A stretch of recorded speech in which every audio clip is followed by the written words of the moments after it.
அனைத்து குடும்ப தலைவிகளுக்கும் மாதம் 2500 ரூபாய்.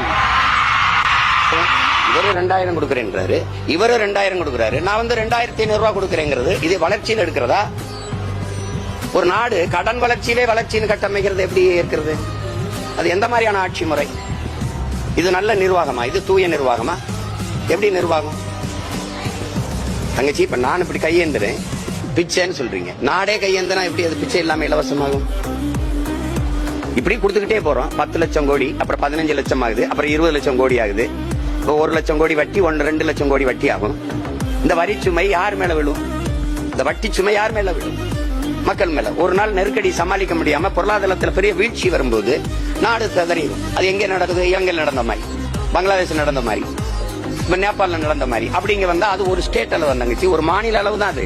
ஆனால் 29 மாநிலம், 8 ஒன்றிய பிரதேசம், அப்ப எவ்வளவு பெரிய துணை கண்டது நாடு. இது செதறிச்சுன்னா என்ன ஆகும்? அப்ப கடன் வருவதுங்கிறது ஆக்கப்பூர்வமா பேசுங்க. இது ஒரு நிரந்தர தீர்வு நோக்கி நகர்த்துங்க. இதுல ஒரு 20,000 கோடி வருது, செலவாகுது 12,000 கோடி. இந்த 12,000 கோடியை முதலீடு செய்து என் தாய்மார்கள், என் அக்காக்கள், என் தங்கைகள் தங்களுக்கு தாங்களே வருவாய் ஈட்டிக் கொள்ற ஒரு நிலையான ஒரு வாய்ப்பை ஏற்படுத்தி கொடுக்கணும். அதுதான் நல்ல ஆட்சி முறை.